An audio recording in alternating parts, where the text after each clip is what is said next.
On Christmas Eve, the mall glows with laughter lights and overflowing bags, but behind one quiet door, a cleaning woman eats stale bread alone, choosing hunger over going home empty-handed. Then a stranger opens the wrong door, and without a single promise, he changes her Christmas forever. Before we continue this incredible story, let us know where you're watching from. If you enjoy stories like this, subscribe to the channel, because tomorrow we have another inspiring story you won't want to miss. Christmas Eve arrives wrapped in light. Inside the shopping mall, everything glows as if warmth itself has been engineered. Golden strands of lights stretch across balconies. A towering Christmas tree rises through the center atrium, decorated with ornaments that catch and scatter light like tiny stars. Soft carols drift from hidden speakers. Familiar melodies slowed just enough to feel comforting. The air smells like cinnamon, roasted nuts, and expensive perfume. Families move together in clusters, arms linked, laughing as they juggle shopping bags filled with gifts. Couples pause to take photos beneath the tree. Children tug at sleeves, pointing at window displays that sparkle with promise. Everywhere there is motion, noise, color, and ease.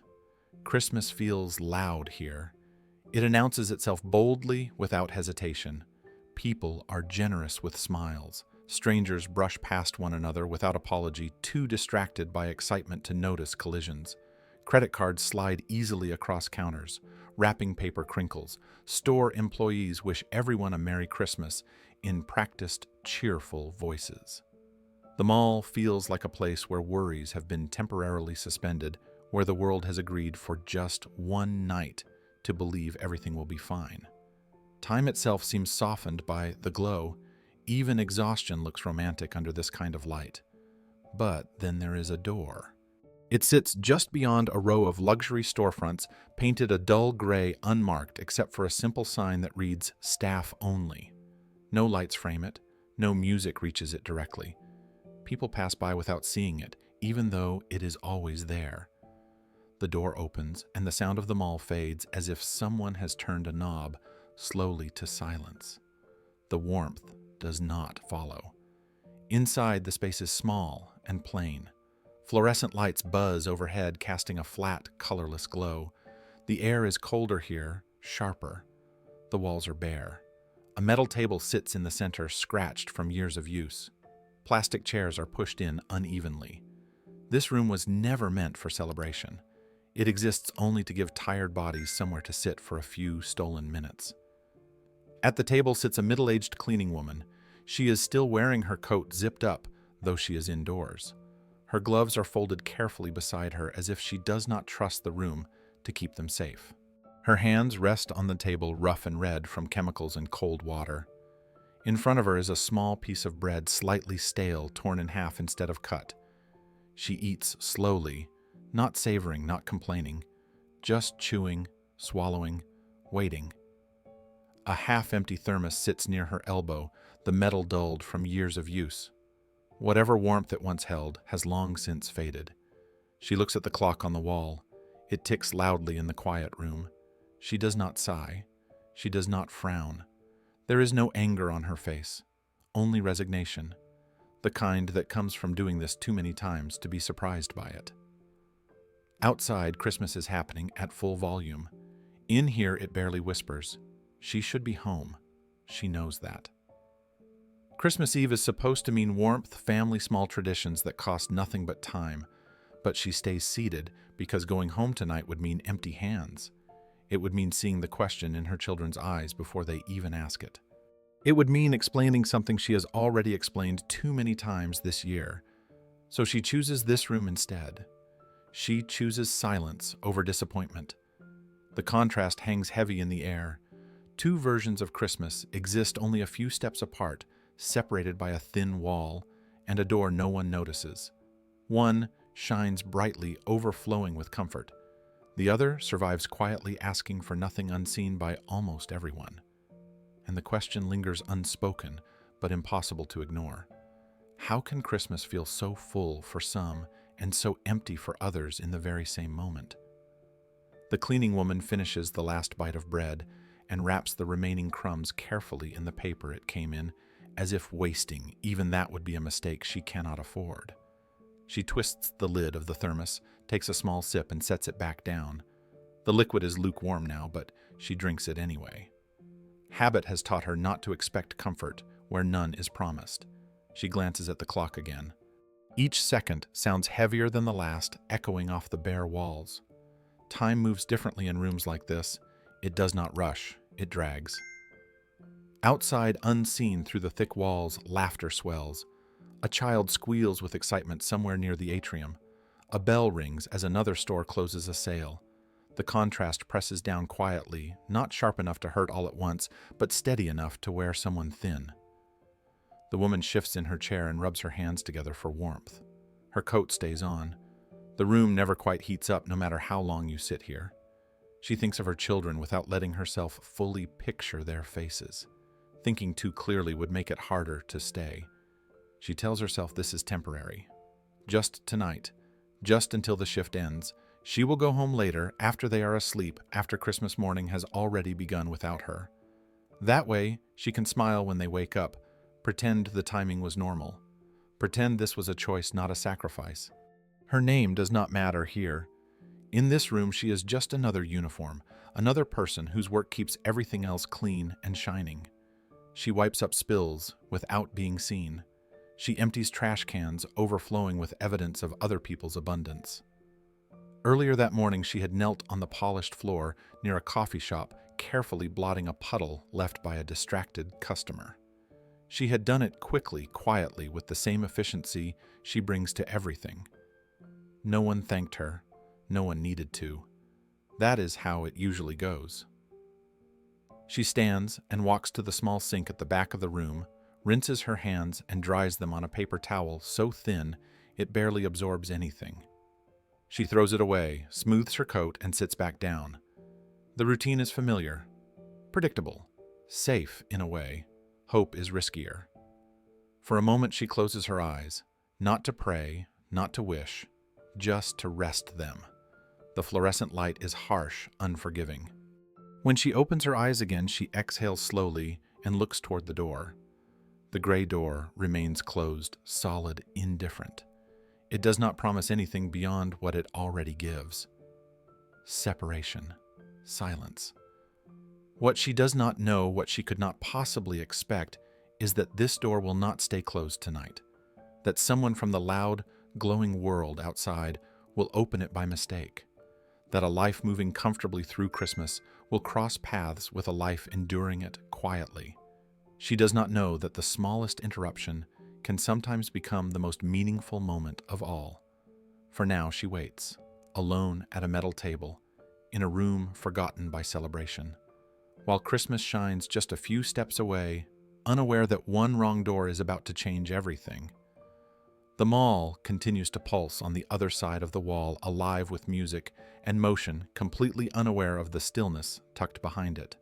The cleaning woman straightens the edge of the table with her palm, a small gesture of order in a place that rarely offers it back. She pulls her gloves on, slowly, one finger at a time, preparing to return to work. Floors still need to be cleaned. Trash still needs to be emptied. Christmas does not pause for exhaustion. She rises from the chair and reaches for the door, pausing for just a second before touching the handle. Not because she expects something to change, but because a part of her always hesitates before stepping back into the noise. Loud joy can feel heavier than silence when you are carrying too much already. She exhales and grips the handle. On the other side of that door, someone is walking without urgency, distracted, looking for an exit. Someone who noticed a small act of kindness earlier in the day that no one else remembered. Someone who does not yet realize how close he is to a moment that will reshape this night. The handle begins to turn. Neither of them knows what the next few minutes will bring. Neither expects anything more than a brief interruption. But Christmas, when it chooses to be quiet and honest, does not announce itself with lights or music. Sometimes it arrives through the wrong door at the exact moment two unseen lives cross paths. And when that door opens, Christmas finally steps into the room. She does not think of herself as poor. That word feels too loud, too final. She thinks of herself as tired, as careful, as someone who measures every decision twice before making it because mistakes cost more when there is no room left to recover. Each morning she wakes before the sun, quietly dressing so she does not wake her children. She ties her hair back the same way every day, pulls on the uniform that smells faintly of detergent and disinfectant, and steps out into the cold with a breath that steadies her nerves. Work is not something she questions. It is something she does. Inside the mall, her days are made of repetition. She cleans floors that gleam only briefly before shoes undo her work. She wipes fingerprints from glass railings knowing they will return within minutes. She empties trash cans filled with the evidence of other people's celebrations. Coffee cups, wrapping paper, receipts longer than her grocery lists. She moves quietly, efficiently, careful not to disturb the rhythm of shoppers who barely register her presence. She is not invisible exactly. She is simply unnoticed, which somehow feels heavier.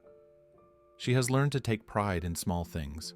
A floor that reflects the lights just right. A mirror left spotless. A corner no one else thinks to clean.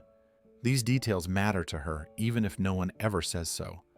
Dignity for her is not something given. It is something maintained through effort and self-respect, even on days when her body aches and her feet burn inside worn shoes. Christmas makes everything sharper.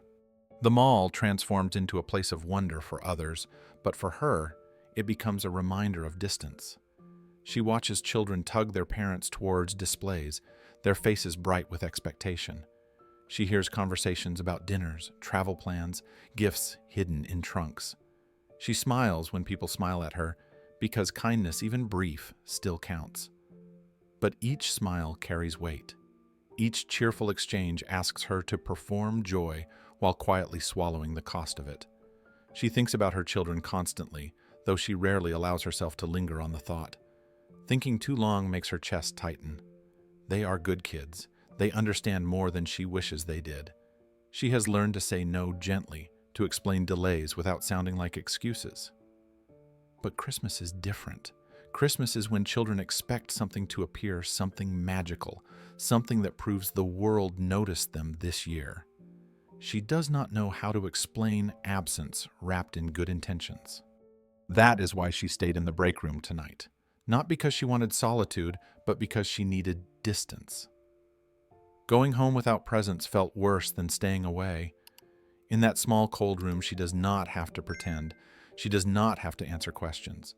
She can sit with the truth quietly, without it reflecting back at her through disappointed eyes. The break room becomes her refuge, not because it offers comfort, but because it asks nothing of her at all. She remembers past Christmases when money was still tight, but hope felt lighter. When a single gift felt like enough. When laughter filled the room, even if decorations were sparse. Those memories are not painful exactly.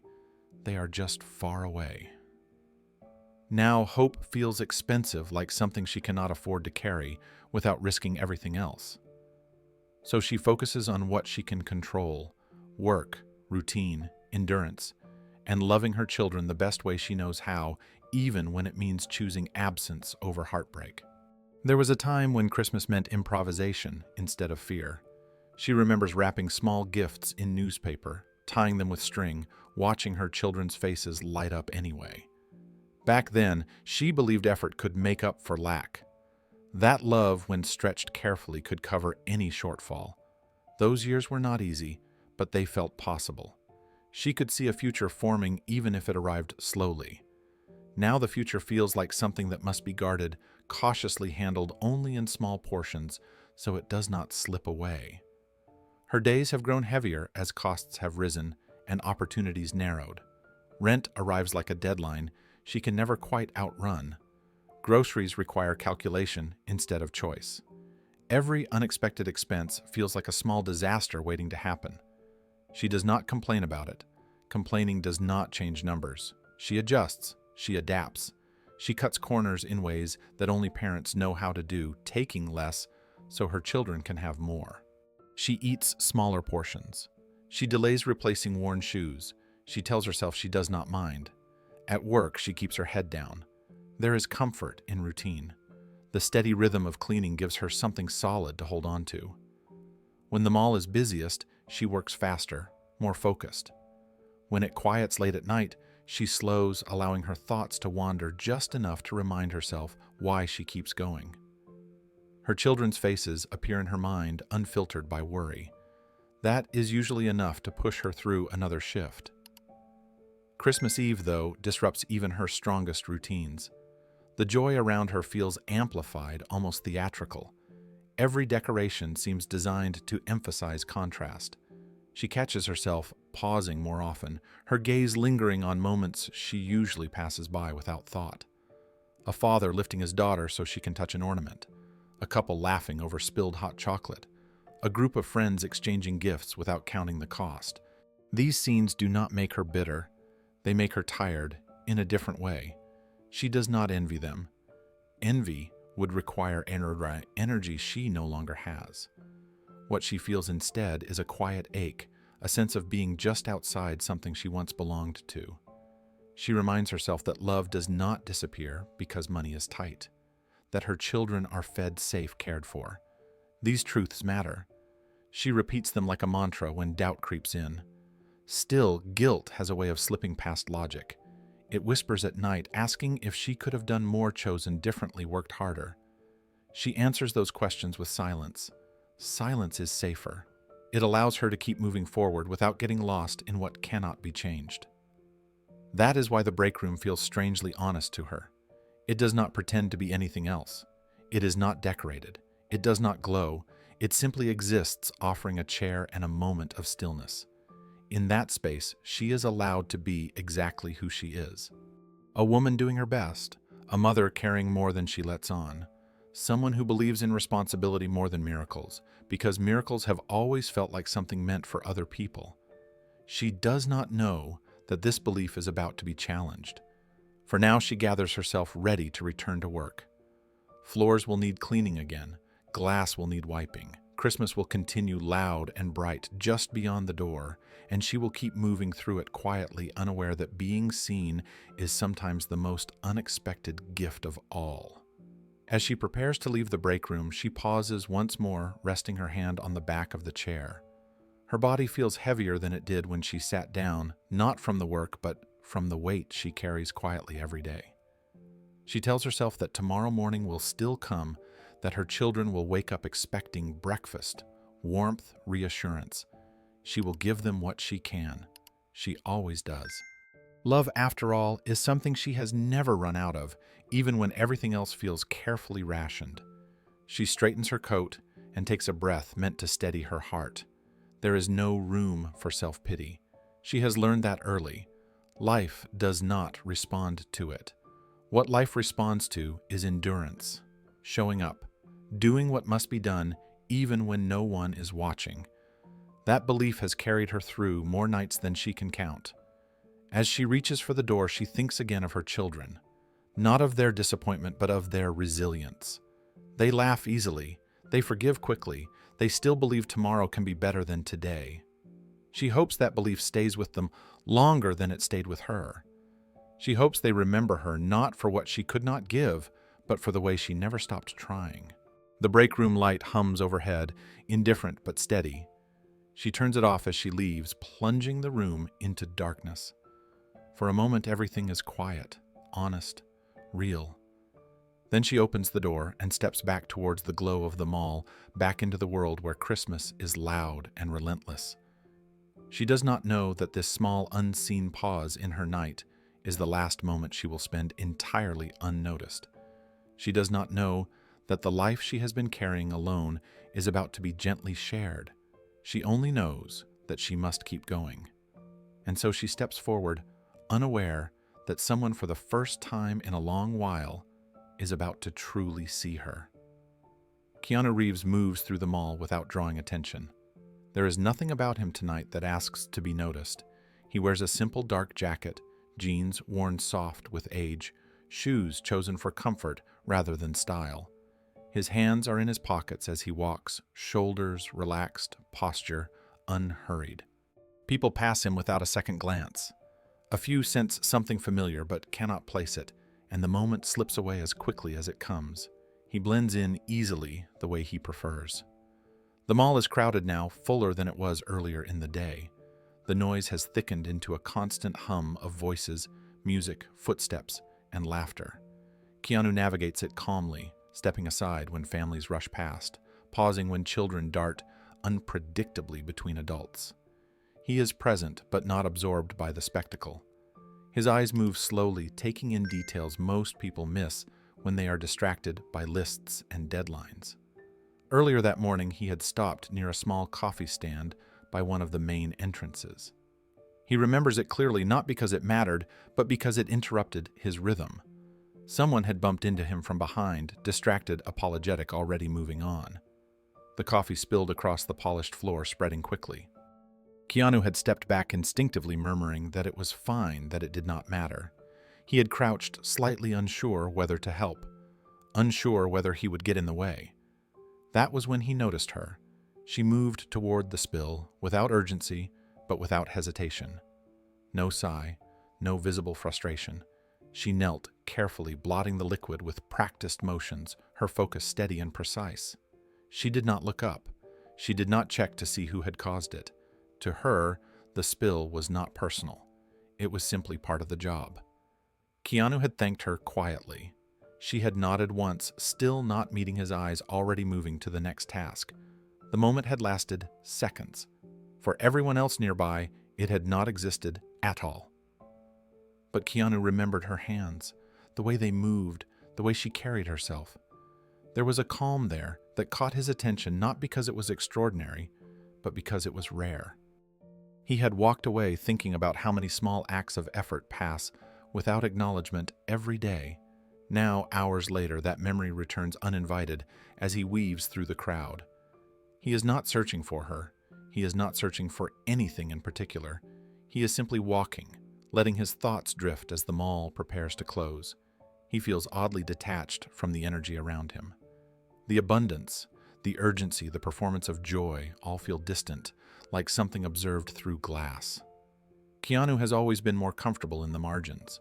Loud spaces tire him, not because they are unpleasant, but because they demand attention instead of offering it. He notices how people avoid eye contact, how quickly they move past one another. He notices who slows down and who does not. His awareness settles on the quieter edges of the scene, the places where movement is functional rather than celebratory. As he looks for an exit, he realizes he has taken a wrong turn. The familiar storefronts thin out, the decorations become simpler, the crowd loosens. The mall feels less like a stage and more like a structure again. Keanu slows, scanning for signs, following instinct more than direction. He does not know why the memory of the cleaning woman stays with him. He only knows that some faces linger and others vanish, and he has learned to trust the difference. Keanu continues walking, letting the current of people guide him rather than resisting it. Shopping bags brush against his legs, voices rise and fall around him, fragments of conversations floating past without settling. He feels no urgency to be anywhere. There is no list in his pocket, no deadline pressing against his chest. Christmas Eve for him has always been quieter than most people expect. He appreciates the stillness beneath the noise, the moments that slip through when no one is performing. As he turns another corner, the memory of the morning returns again, clearer this time. Not the spill itself, but the absence of reaction around it. How easily everyone stepped around the puddle without looking down. How quickly the moment disappeared once it was cleaned.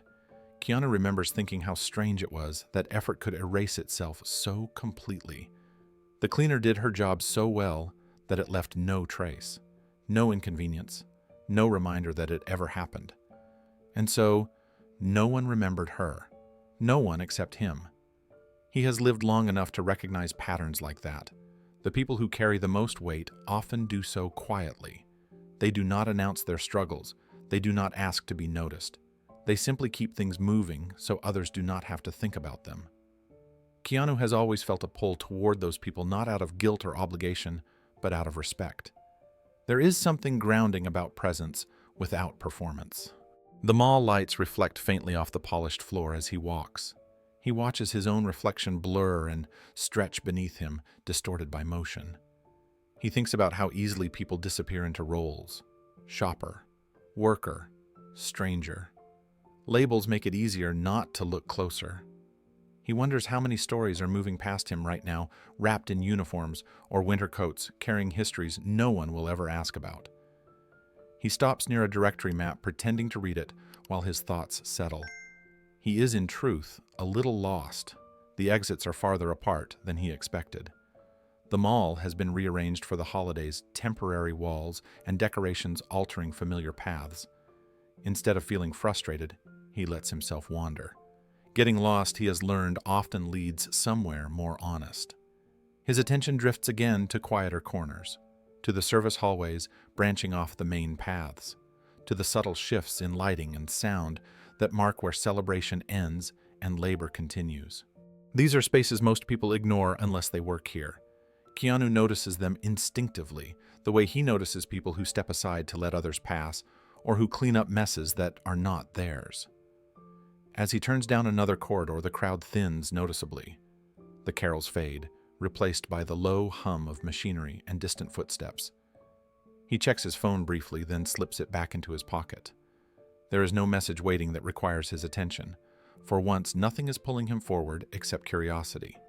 He does not realize yet that he is moving toward the same gray door the cleaning woman just closed behind her. He only knows that something in this direction feels quieter, more real. And without quite deciding to, he follows that feeling, unaware that the face he remembered this morning is only a few steps away. Keanu slows as he reaches the end of the corridor, the noise of the mall now a distant echo rather than a presence. The lights overhead are brighter, but less warm, practical instead of decorative. This part of the building feels honest. It exists to function, not to impress. He glances around, orienting himself, then notices the plain gray door ahead marked simply for staff. It looks unremarkable, easy to miss. Most people would turn back without a thought. He hesitates not because he plans to enter, but because something about the quiet stops him. His mind drifts again to the woman from the morning. He cannot explain why the memory has stayed with him all day. He only knows that it has. Faces usually blur together in places like this, but hers did not. There was no drama in her movements, no request for gratitude, just presence, just work done carefully.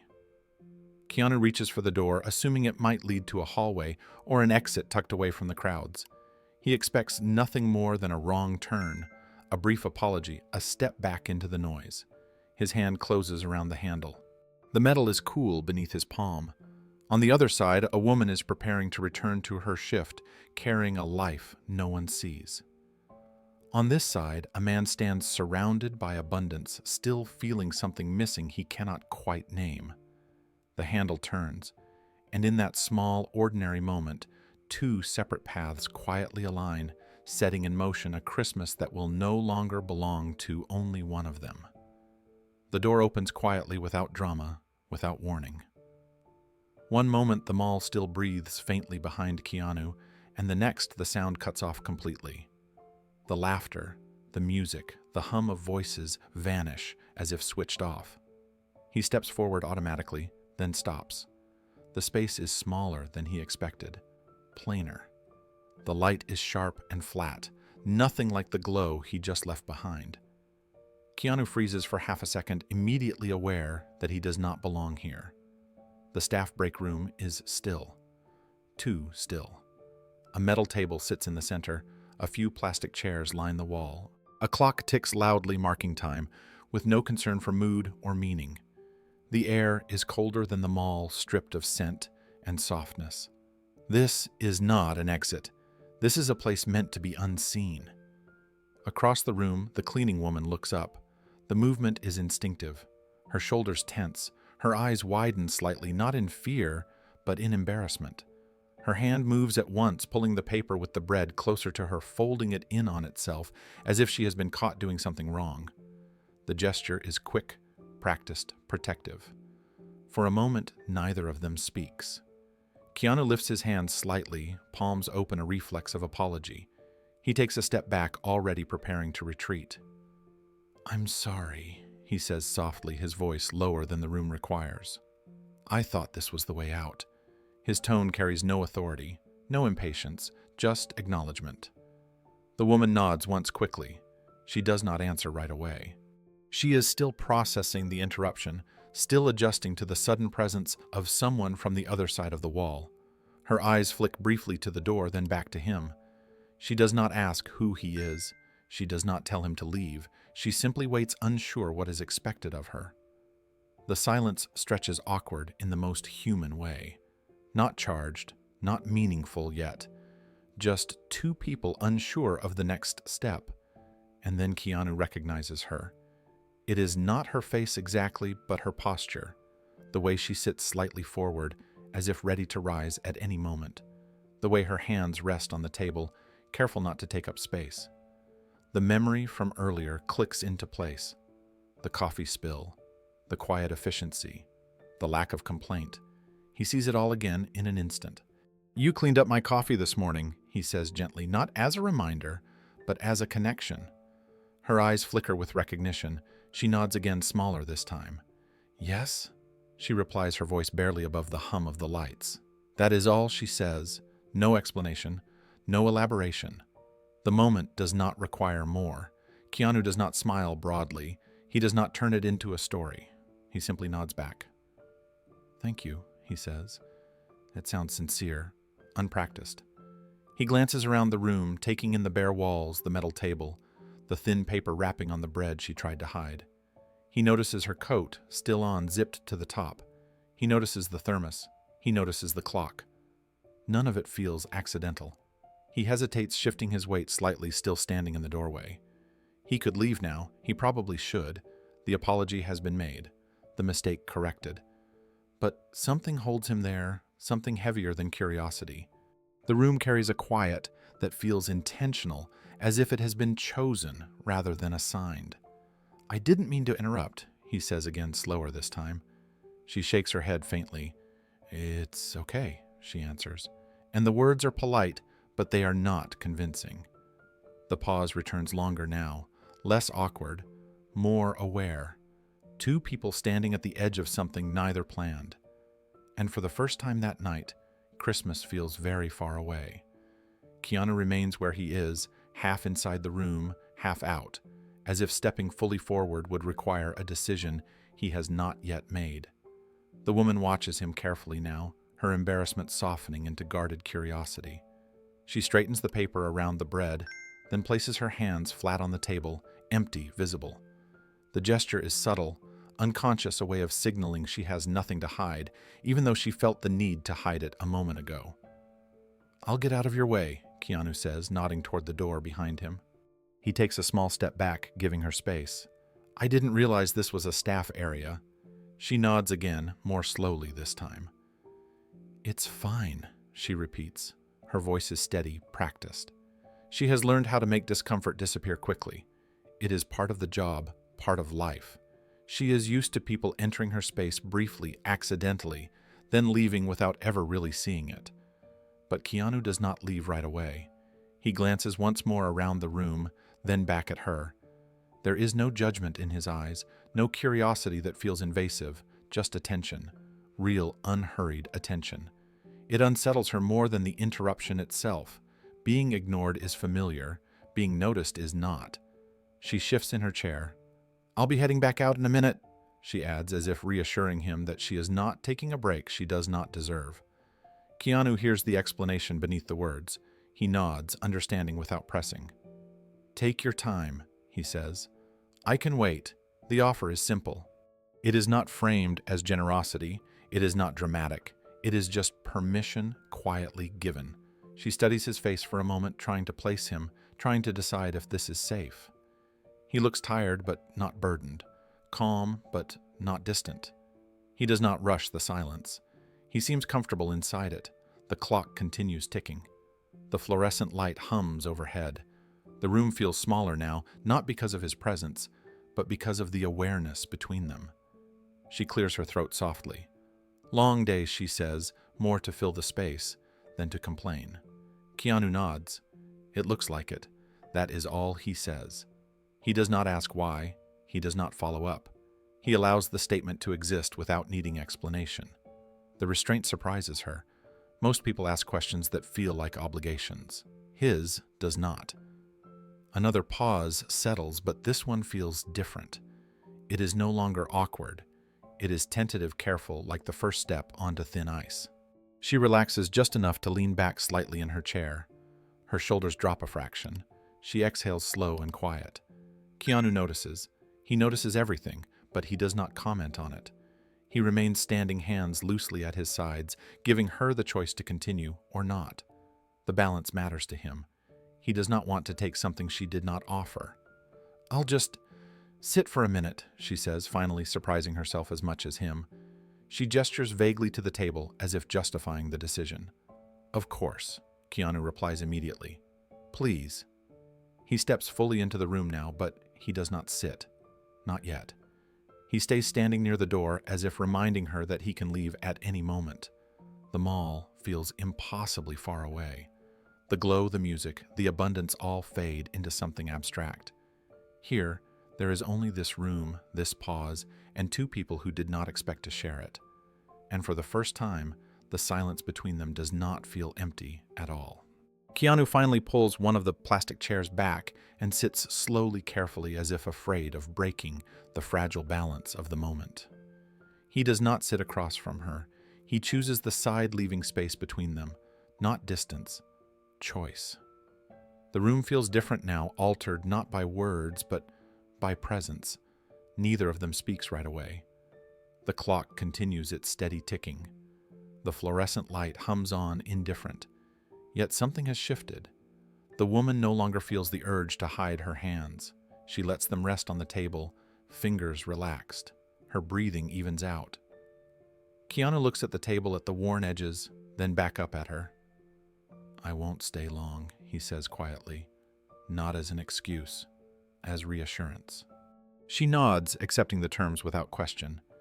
In that small, uncelebrated room, two lives pause together. And without either of them realizing it yet, the loudness of Christmas has finally given way to something far more honest. Keanu shifts slightly in his chair, then looks at her again, not directly, but gently, as if giving her space, even with his attention. "Would it be all right if I sit for a moment?" he asks, his voice low, unassuming. There is no reason attached to the question. No explanation, no urgency, just a simple request that leaves room for refusal. She hesitates, surprised by the question more than anything else. People do not usually ask for permission in rooms like this. They enter, they exit, they correct mistakes and move on. She studies him briefly, searching for intention. Finding none that feels threatening, she nods once. "That's fine," she says quietly. Keanu pulls the chair a little closer to the table and sits across from her, not leaning back, not crowding forward. He places his hands loosely in front of him, fingers relaxed as if grounding himself in the moment. The metal table between them feels heavier now, like a boundary that also holds something steady. The contrast is subtle, but present. His posture is open. Hers remains guarded, shoulders slightly hunched, feet angled as if ready to stand at any moment. He does not begin with a question about her job. He does not ask why she is here or how long she has worked at the mall. Instead, he lets the silence stretch just long enough to feel intentional. Then he speaks. "Busy night," he says, not as a complaint, but as an observation. She lets out a small breath that might have been a laugh, might have been relief. "Yes," she replies, "very busy." Keanu nods. He does not fill the space with commentary. He lets her answer settle. He looks around the room briefly, then back to her. "Do you get a break often?" he asks. The question is simple, almost casual. It does not pry into her life. It does not assume hardship. It simply opens a door. She considers her response carefully. "Not really," she says, "just when things slow down a little." She gestures vaguely toward the door, toward the mall beyond it. That makes sense, Keanu says. Nothing more. No judgment. No sympathy layered too thick. Just acknowledgement. She shifts in her chair, some of the tension easing from her shoulders. She is used to conversations that feel like interviews or transactions. This does not feel like either. It feels unstructured, safe in a way she cannot quite explain. Keanu notices the paper with the bread folded near her hands, but he does not mention it. He notices the thermos, the coat still zipped, the faint redness on her knuckles. He notices without cataloging, without turning observation into assumption. His attention feels steady, not consuming. He asks another question, softer this time. "How long have you been on your feet today?" She answers honestly. "Since early morning." "That's a long stretch," he says. She nods. "You get used to it?" Keanu tilts his head slightly, considering her words. "I imagine you have to," he replies. Again, no advice, no suggestion, no attempt to fix anything. He listens in a way that invites more without demanding it. She realizes slowly that she is speaking more than she planned to, not because she feels pushed, but because she feels heard. The room settles into a quieter rhythm as they sit across from one another. The clock keeps ticking, but it no longer feels intrusive. It becomes background like breathing. She adjusts her position in the chair, uncrossing her arms, without quite realizing she has done it. Keanu notices the change, but he does not acknowledge it. He lets it happen naturally. So he says, after a moment, gently, "Does it ever slow down for you around the holidays?" The question is open, unweighted. It does not assume struggle, but it allows space for it. She considers her answer carefully, choosing her words the way someone chooses steps on uneven ground. "Not really," she says. "It gets busier. There's more to clean, more people, longer hours." Keanu nods slowly. "That sounds exhausting." She exhales a longer breath this time. It is, she admits, but it's just part of it. Part of it, he repeats quietly, not questioning, just reflecting her words back to her. She looks at him, then really looks at him, as if checking whether he understands what she means. Most people nod out of politeness. His nod feels different. It feels earned. She glances down at her hands, then back up. "You learn to plan around it," she continues. "You don't expect much. You just get through." Keanu listens without shifting, without interrupting. He does not rush her toward a conclusion. He lets her decide how much of herself to offer. "That takes a lot of discipline," he says after she finishes. She almost smiles, caught off guard. "I don't know about that." "I do," he replies simply. The compliment is understated, but it lands. She straightens slightly in her chair, a reflex she hasn't felt in a while. Being seen for effort rather than outcome is unfamiliar territory. She does not know quite what to do with it. Keanu folds his hands loosely on the table. "Do you live far from here?" he asks, his tone unchanged. "Not too far," she answers. "A bus ride." He nods. "That helps." "Yes," she agrees, "most days." Another pause follows, but it is no longer heavy. It feels like space. She fills it unexpectedly. It's easier to stay late when you don't have far to go. Keanu hears what she does not say. He does not reach for it. He lets it rest. "That makes sense," he says again, steady as before. She studies him briefly, then looks away, her gaze drifting to the wall. "Most people don't ask," she says quietly. Ask what he replies. Anything she answers. They don't mean anything by it. They're just busy. Keanu nods. Busy can make us miss things. She considers that, turning it over in her mind. "Yes," she says after a moment. "It can." She shifts again, more relaxed now. The guard she carried into the room has lowered just enough to rest. She does not feel interrogated. She does not feel pitied. She feels for the first time that evening like a person sitting across from another person. And as the conversation continues, she realizes something quietly unsettling and deeply comforting at the same time. He is not waiting for his turn to speak. He is simply listening. The realization settles in slowly, like warmth returning to hands that have been cold for too long. She is not being hurried. She is not being evaluated. Keanu's attention does not drift toward the door or the clock. It stays with her steady and patient, as if this moment matters simply because she is in it. That alone makes her uneasy, then calmer, then unexpectedly open. She clears her throat softly. Most people don't have time, she adds almost to herself. Keanu nods once. Time is usually what we give away first, he says. The words are not heavy. They are not meant to teach. They simply exist like something he has learned by watching. She considers that her fingers tracing the worn edge of the table. I try not to take it personally, she says. Everyone's got their own things. That's true, he agrees, but it doesn't make it easier. She looks up at him again, surprised by how accurately he names the feeling without dissecting it. No, she says quietly, it doesn't. Another pause follows. This one feels almost comfortable. She realizes she has stopped guarding every sentence. She has stopped filtering herself for safety. The room feels smaller but not confining. It feels contained, like a place where things can be said without spilling everywhere. Keanu shifts slightly, careful not to break the rhythm. Do you enjoy the work? He asks gently. The question is unexpected. She thinks about it longer than she expects to. Some days she answers honestly. I like knowing things are clean, that someone can walk through without worrying about slipping or making a mess. That matters, Keanu says. She gives a small nod. It does to me. He smiles faintly, not broadly, not performatively, just enough to acknowledge the truth in her words. He does not tell her she deserves more.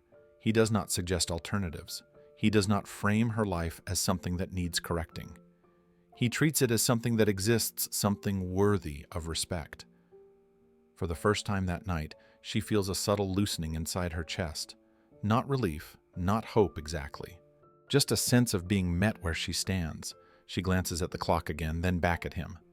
I should probably get back soon, she says, not because she feels pushed, but because habit still guides her.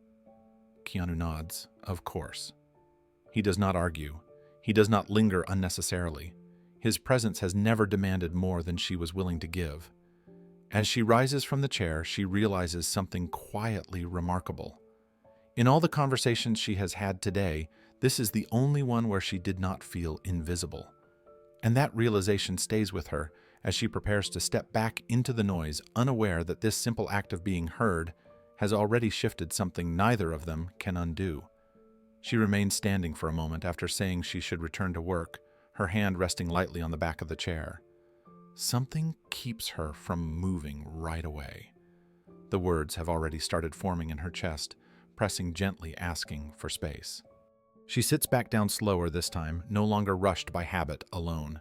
Keanu notices, but he does not comment. He simply waits. My kids. She begins, then stops. She exhales, steadying herself. They're still young. Keanu nods once, encouraging, without pushing. They believe in Christmas, she continues. Not just the holiday, the whole thing, the magic part. She smiles faintly, the kind of smile that carries both pride and worry. They think things appear because someone wished hard enough. Keanu listens, his expression unchanged, open. I work nights a lot, she says. More during this season. That's when they need the most help here. She gestures vaguely, meaning the mall, the crowds, the messes that come with celebration. I tell them I'll be home soon. Sometimes I am, sometimes I'm not. She folds her hands together, fingers interlacing tightly for a moment before relaxing again. Rent doesn't care if it's Christmas, she adds quietly. Neither do bills. Keanu nods again. Not in agreement, not in sympathy, in understanding. I try to plan, she goes on. I save where I can. I stretch things. She hesitates, then adds, but December always feels heavier. Everything costs more. Food, heat, bus passes. She does not say gifts. She does not need to. She looks down at the table, tracing a faint scratch in the metal with her fingertip. Christmas is the hardest, she says, because they expect something. Not big things, just something. Her voice tightens slightly. They believe something will happen. Keanu remains still. He does not interrupt. He does not shift. He gives her the gift of finishing her own thoughts. I didn't want them to see me like that tonight, she says. trying to smile when I didn't know what to say. Her shoulders lift and fall in a small shrug. So I stayed. The admission lands quietly. There is no drama in it, no plea, just truth. My youngest asked me earlier if Santa knows where we live now, she adds. The smile returns briefly, then fades. We moved last year. Keanu nods slowly. Kids remember details, he says. Yes, she replies. They do. For a moment, neither of them speaks. The clock ticks on. The room hums softly. Her gaze remains fixed on the table. Then just once, her voice wavers. Barely. I didn't want to cry in front of them, she says. The words come out thinner than the others. She stops there. She does not elaborate. She does not apologize. Keanu does not rush to fill the silence. He does not reach for reassurance. He simply nods his attention, unwavering, his presence steady. He absorbs her story the way someone absorbs something fragile. Carefully, completely.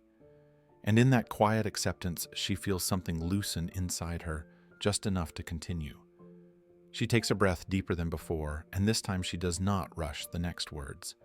There is no longer a need to. The room has proven it will hold them. I don't tell them everything, she says. I don't think kids should carry adult worries. She glances up briefly, then back down. So I keep it light? I joke. I change the subject. Keanu nods his face, calm, receptive. They're good kids, she continues. They don't ask for much. They notice things, though, when I'm tired, when I come home late. She pauses. They pretend not to notice sometimes. That part hurts more than the questions. Her hands rest flat on the table now, no longer clenched. I tell myself it's temporary, that once I get ahead a little, things will feel different. She shrugs gently, but getting ahead keeps moving. Keanu remains quiet, his eyes steady on her, not drifting, not searching for solutions. I've learned to plan around disappointment, she says. Not theirs, mine. The words are simple, almost practical. That way I don't let it spill onto them. She exhales through her nose, a small release. Tonight was just heavier than usual. Because it's Christmas, Keanu says softly, not as a conclusion, but as recognition. She nods. Yes. She sits back, slightly gathering herself. I didn't want them to see me come home with nothing. I know they would say it's okay. I know that. Her mouth tightens briefly, but I don't want their understanding to come that early. Keanu absorbs that in silence. He does not counter it with reassurance. He does not tell her she is doing enough. He lets the weight of her words exist without softening them artificially. So I stayed, she repeats, as if confirming the decision for herself. I figured I'd wait until they were asleep. Then I could go home, be there in the morning, like everything was normal. There is a pause, not empty, full. My oldest still believes Santa gets confused sometimes. She adds a faint smile, touching her lips, that he might show up late. She shakes her head slightly. I don't correct that. Keanu nods once. Hope has its own timing, he says. She looks at him again, surprised by how gently the thought lands. Yes, she says. It does. Her voice steadies now. The crack from earlier does not return. She has said the hardest part. What remains is simply truth, laid out without decoration. I don't need much, she says. I just want them to feel safe, to feel like things will be okay even when they don't understand how. Keanu listens, unmoving, unguarded. He does not lean forward. He does not pull back. He stays exactly where he is, letting her story end on her own terms. And when she finishes, there is no dramatic pause, no visible reaction, only a quiet nod full of respect, as if what she shared was not a burden, but a life.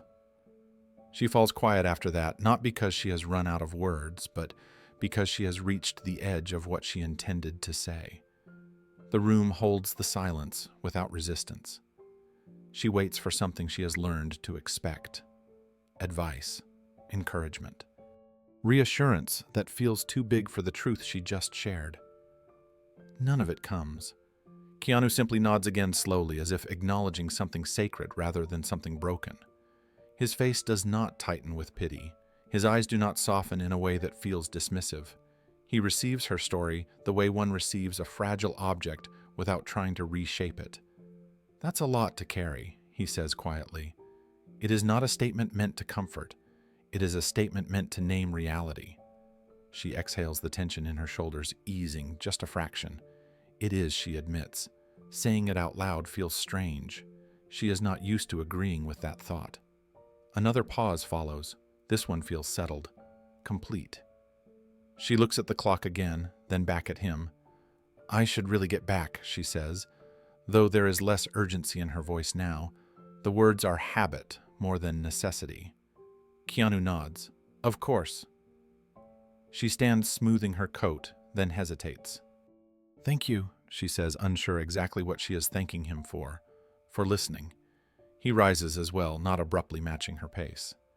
Thank you for telling me, he replies. The exchange is simple, balanced, nothing owed on either side. She gathers her gloves, her thermos, the folded paper with the bread, now forgotten. As she moves toward the door, she pauses again, her hand hovering near the handle. I don't usually talk like that, she adds almost apologetically. You don't have to, Keanu says. But you can. She nods, accepting the permission more than the words. When she opens the door, the sound of the mall rushes back in, loud and bright and overwhelming. For a moment, she stands there caught between two worlds. Then she steps forward, returning to her work, carrying the same responsibilities she had before. But something inside her has shifted. She does not feel lighter. Life has not changed yet. She feels steadier. And as Keanu watches her disappear back into the flow of the evening, he remains still, absorbing the weight of what he has heard, not as a problem to solve, but as a truth that deserves care. The moment reaches its natural end without anyone forcing it there.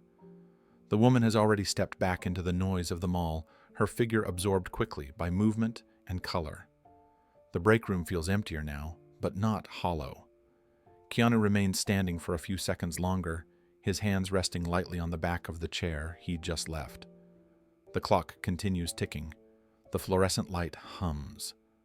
Everything looks exactly the same as it did before she spoke, and yet nothing feels unchanged. He takes a slow breath, then turns toward the door. Before leaving, he pauses, replaying the conversation in his mind. Not the details alone, but the tone, the restraint. The way she chose her words carefully, not to impress or persuade, but to protect something fragile. Her children, her dignity, her effort to keep the world from feeling heavier than it already does. When he steps back into the corridor, the mall's sound returns gradually, as if easing itself back into his awareness. Music swells, laughter cuts through the air. A group of shoppers rushes past him, animated, distracted, alive with anticipation. Keanu stands still for a moment, letting the contrast settle. He feels the familiar distance between what is loud and what is meaningful. He spots the cleaning woman again, several yards away, already back at work.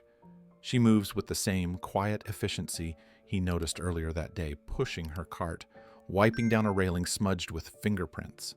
No one thanks her. No one looks twice. She does not slow. She does not look up. She simply continues. Keanu walks toward her unhurried. When he reaches her, he waits until she finishes wiping the surface before speaking. He does not interrupt the rhythm of her work. Excuse me, he says gently. She looks up surprised to see him again, then nods. Yes, I just wanted to say thank you, he says, for cleaning up my coffee earlier. Her brow furrows slightly as if she is searching her memory. Then recognition flickers. Oh, she says, it was nothing. I know, Keanu replies, but thank you anyway. He pauses, then adds, and I'm sorry again for the spill. The words are simple, unnecessary perhaps, but sincere. She gives a small nod, unsure how to respond to gratitude offered without expectation. It's fine, she says again, the phrase she uses when something is easier to accept than explain. Keanu does not linger. He does not ask another question. He does not reference what she shared. He does not hint at anything to come. He offers no reassurance beyond what has already been given. Have a good night, he says. You too, she replies automatically, already turning back to her work. He steps away, merging back into the flow of the mall, leaving no trace behind him. No promise hangs in the air.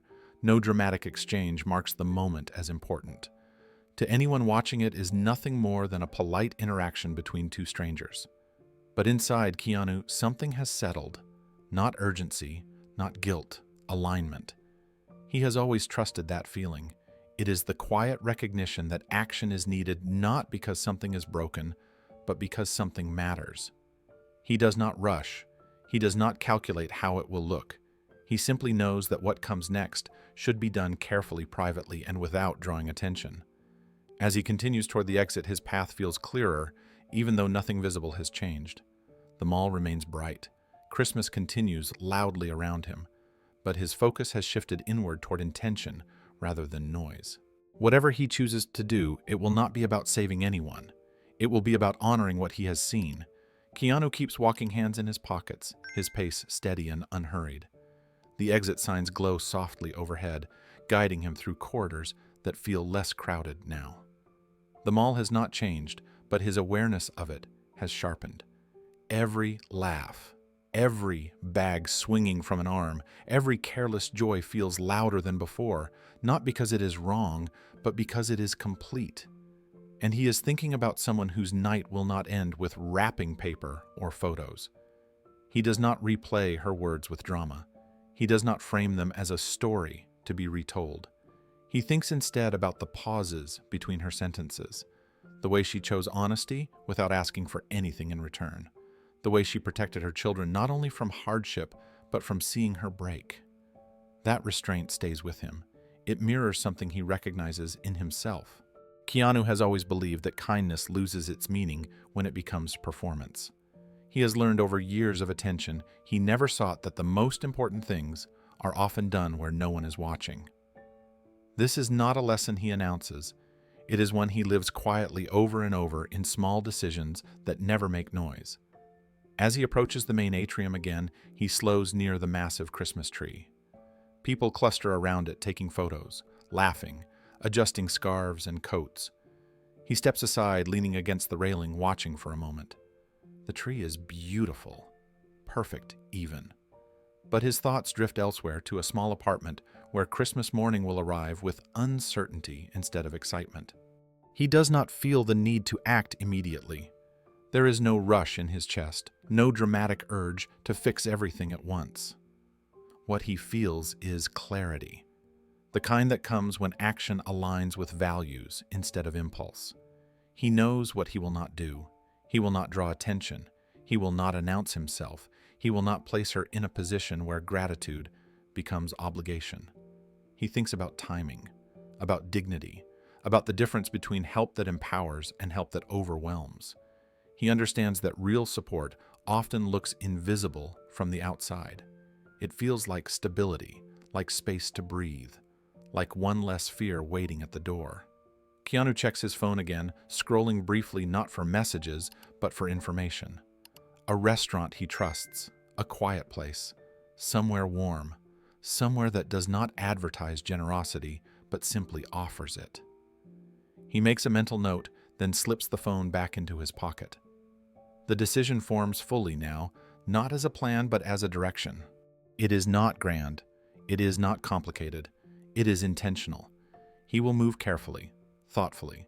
He will do only what feels right, nothing more, nothing less. As he finally heads toward the exit, the cold air from outside brushes against him through opening doors. Christmas lights reflect off the glass, blurring into soft shapes. He steps through, letting the door close behind him. The mall continues on without him. Inside, the cleaning woman continues her work, unaware that anything has shifted. Floors still need wiping. Railings still need cleaning. Her night remains exactly as it was meant to be. But somewhere just beyond her sight, a quiet decision has been made. And it will change her Christmas, not with noise or spectacle, but with care. Keanu walks into the cold night air, the mall doors closing softly behind him. The sounds of Christmas dim, replaced by the distant rush of traffic and the hum of the city moving at its own pace. He pauses for a moment, hands still in his pockets, breathing in the quiet. There is no smile on his face, no heaviness either, just resolve. He does not think of himself as someone who intervenes. He thinks of himself as someone who notices, tonight, noticing has been enough to clarify what needs to be done. Not in a way that will rewrite a life overnight, in a way that will steady it. He knows this much with certainty. Whatever he chooses next will be done without her knowing it came from him, without cameras, without explanation. She has already given enough of herself. She does not need to be placed in a position where gratitude feels like debt. Keanu steps away from the entrance and heads down the sidewalk, blending back into the city as easily as he blended into the crowd earlier. To anyone passing by, he is just another man walking alone on Christmas Eve. But inside him, the decision has fully settled. Not as a promise spoken out loud, not as a plan shared with anyone else, but as an action waiting patiently for the right moment. Behind him, inside the mall, a woman continues cleaning floors that will soon be dirty again, unaware that she has already been seen in a way that will matter. Christmas remains loud, bright, and busy. And quietly, deliberately, a different kind of Christmas has just begun. The night moves forward quietly without urgency. Keanu does not rush. He never has when something matters. He walks several blocks from the mall before stopping beneath a streetlight, the glow pale against the winter dark. Cars pass. Somewhere distant music spills out of a window and fades again.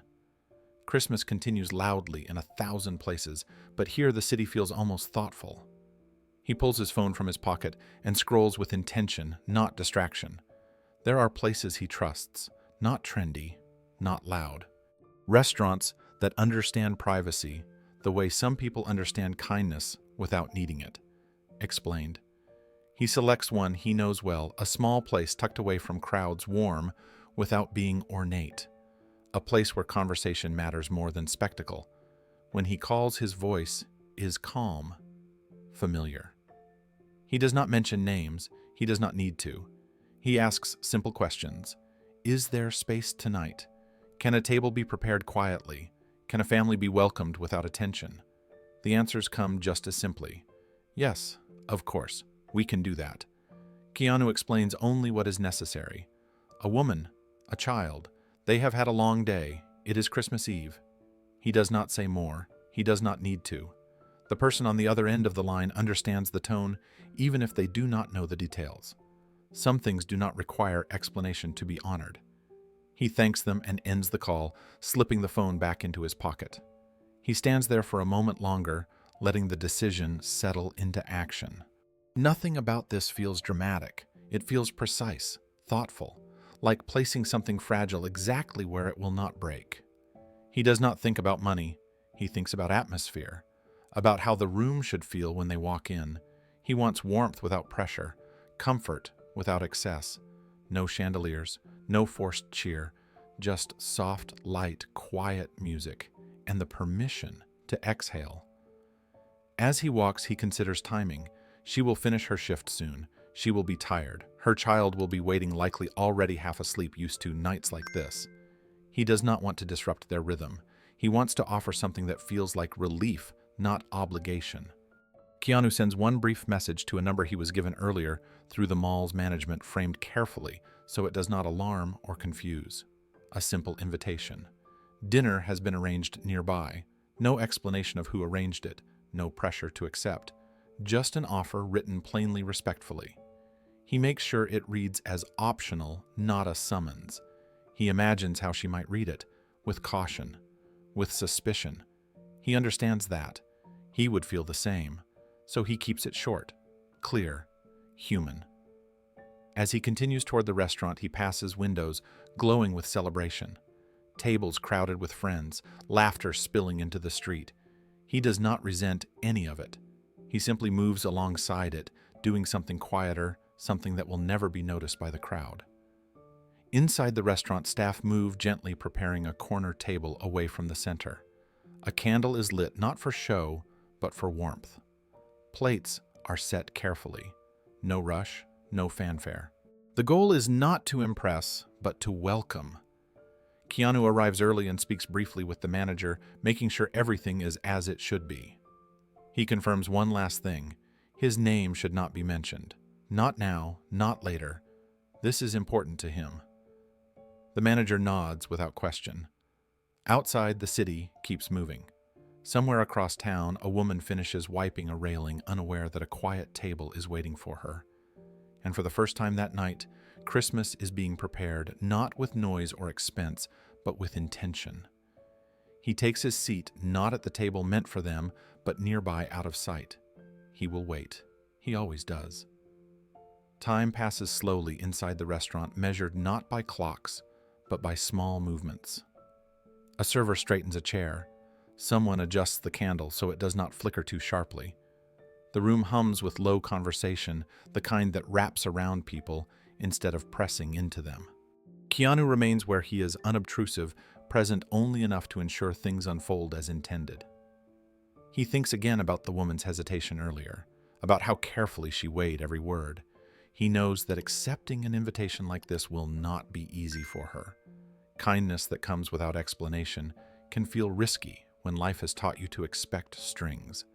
That is why he made sure nothing about tonight demands trust up front. There will be no announcement, no reveal, just an open door and a warm room. When the door opens and she steps inside with her child, Keanu does not look right away. He gives them that dignity. He hears the pause instead, the subtle shift in sound when someone enters a place they did not expect to be welcomed. He hears the child's quiet intake of breath. He hears her voice lower as she asks a question she is not sure how to phrase. The host greets them gently, not with excitement, but with calm reassurance. Their names are known. Their table is ready. Nothing more is said. No explanation is offered. The simplicity disarms the tension better than any speech could. They are guided to the corner table, away from the center, away from curious eyes. The candlelight reflects softly in the child's eyes. The woman hesitates before sitting, her instinct still telling her to check if this is real, if this is allowed. The server smiles and nods, patient, unhurried. She sits. Keanu watches from where he is, his presence intentionally distant. This moment is not for him. It is for them. He sees her shoulders relax slightly as menus are placed on the table. Not heavy, not overwhelming. Familiar food, comfort food. Things that feel like care rather than luxury. The child looks around wide-eyed, then back at his mother. She meets his gaze, and for the first time that evening, smiles without forcing it. The smile surprises her. She touches his hand, grounding herself in the reality of it. Keanu does not intervene. He does not approach. He does not reveal himself yet. He lets the warmth do its work on its own. This is how he wanted it. Quiet, respectful, unclaimed. Outside, Christmas lights continue to glow across the city. Inside, something far more modest is taking place. A moment of rest, a moment of being held not by money or spectacle, but by care. The candle flickers softly between them, its light steady enough to feel intentional, gentle enough not to demand attention. The woman sits with her hands folded near the edge of the table posture, careful as if she is borrowing the space, rather than occupying it.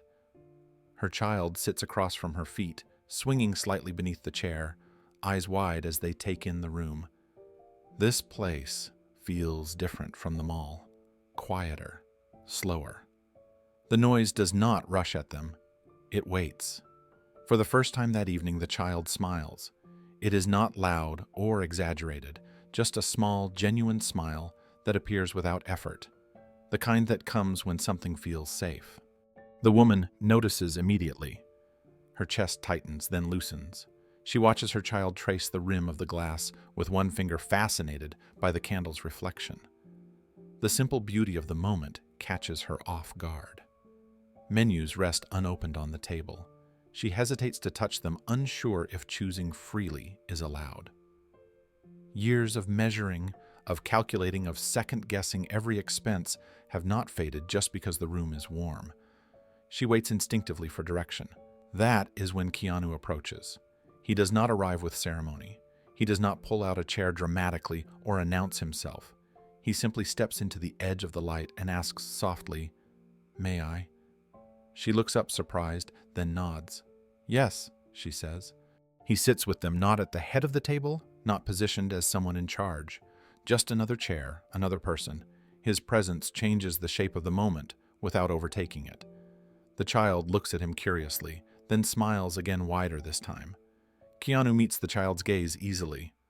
"Hi," he says. "How was your day?"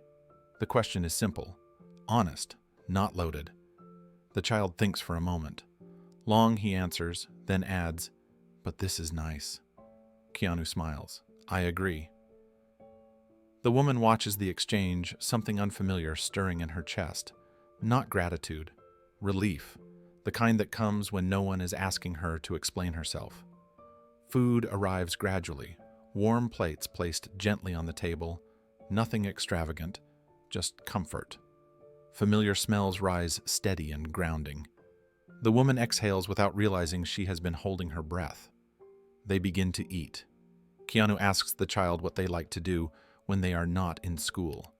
He listens fully to the answers, even when they ramble, even when they circle back on themselves. He laughs softly at the child's jokes, not because they are clever, but because they are sincere. The sound of his laughter is quiet, genuine, and it settles into the room without disrupting it.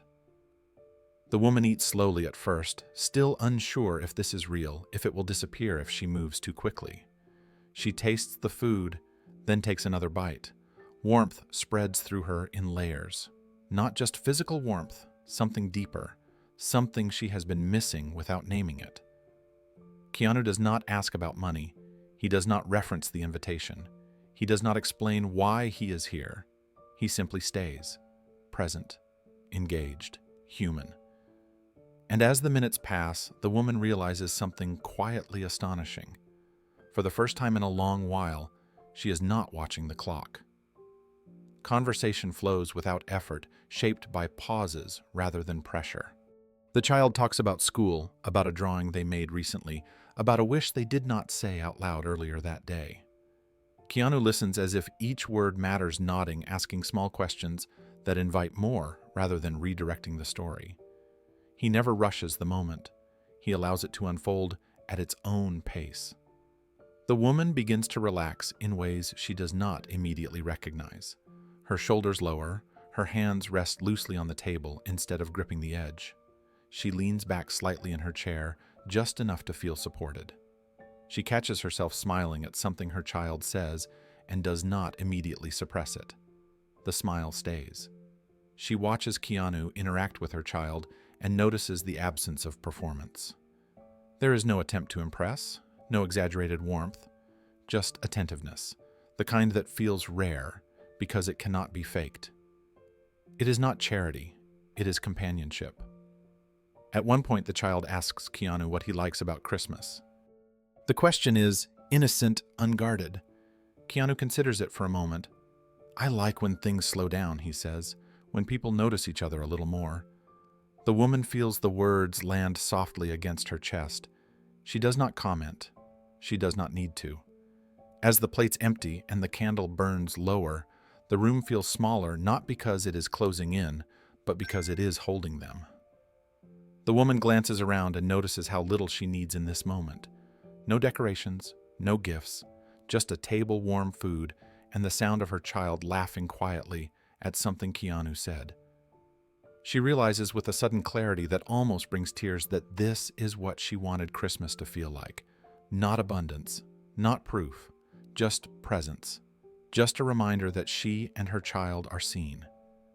Keanu notices her silence and meets her eyes briefly. He does not ask if she is okay. He does not ask if she needs anything. He lets the moment remain unspoken. Respecting it feels more important than naming it. When the check is settled, it happens without discussion. The woman does not see it happen. The child does not notice. Keanu ensures it is handled quietly, as if it were the least important part of the evening. He does not want the end of the meal to carry weight or obligation. As they rise from the table, the woman thanks the staff, her voice steady, sincere. The child waves shyly at the server. The candle is blown out, smoke curling briefly into the air before fading. Outside, the night feels colder, but the woman does not mind. She pulls her coat tighter, her child close beside her. Keanu walks with them toward the door, matching their pace. She pauses just before stepping outside and looks at him. "Thank you," she says, not hurried, not overwhelmed, just honest. Keanu nods. I'm glad you came. And in that simple exchange, she understands something she has not felt in a long time. Christmas did not arrive tonight in a package or a promise. It arrived in being seen. The next morning does not announce itself as different. The woman wakes before her alarm, as she always does, the habit too deeply ingrained to rest even on Christmas. For a few seconds she lies still, listening to the quiet of the apartment. Her child sleeps in the next room, breath slow and even. There is no immediate fear in her chest, but there is still tension, coiled and familiar, waiting for the day to begin. She rises carefully, pulling on her sweater, moving through the small space with the same efficiency she uses everywhere else. The apartment is modest, but clean. She keeps it that way on purpose. Clean means controlled. Clean means one less thing can slip away. She makes coffee, pours a small cup, and sits at the table. The stack of mail sits where she left it days ago. She has not opened it yet. Christmas or not, numbers do not soften themselves when ignored. She knows what most of the envelopes contain: rent reminders, utility statements, the quiet pressure of deadlines printed in ink. She reaches for the top envelope, hesitates, then opens it. At first, she does not understand what she is reading. The words blur slightly, not because she is tired, but because the meaning feels misplaced. She reads it again, then a third time.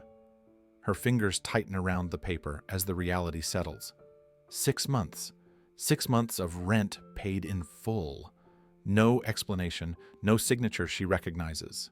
No instructions beyond confirmation that her account is current and will remain so through the coming months.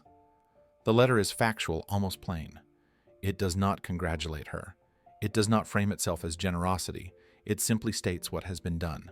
Her first reaction is confusion. Her second is suspicion. She checks the letterhead, the contact information. Everything appears legitimate. She feels her heart begin to race, not with excitement, but with the instinctive fear that comes when something feels too good to be safe. She stands abruptly and walks to the window as if movement will help her think. Outside, the city looks the same. Nothing has changed. People walk past. Cars move slowly along the street. Christmas morning unfolds without acknowledging the shift happening inside her chest. 6 months. She sits back down, pressing the paper flat against the table, grounding herself in its texture. The implications arrive one by one, quiet but overwhelming. 6 months without counting days until eviction notices. 6 months without choosing which bill can wait. 6 months without waking each morning calculating how close she is to the edge. This is not a gift that sparkles. It is a gift that breathes. She thinks about sleep, real sleep, not the kind that ends abruptly with panic in her chest. She thinks about groceries without a calculator, about heat without dread, about her children asking simple questions and not feeling the answer tighten her throat. Tears come, not fast, not dramatic, just a steady welling that surprises her with its intensity. She presses her hand over her mouth, not wanting to make a sound. Her child stirs in the other room, and she forces herself to breathe slowly, quietly. This is not rescue. She understands that instinctively. This is something else: stability. The most expensive thing she has never been able to afford. She does not know who arranged it yet. She does not know why, but she knows what it gives her. Time. And for the first time in longer than she can remember, time feels like enough. She folds the letter carefully and places it back on the table, as if sudden movement might undo what it says. Her hands tremble slightly, not from excitement, but from the unfamiliar absence of fear. She has lived so long with pressure humming beneath every thought that silence feels almost disorienting.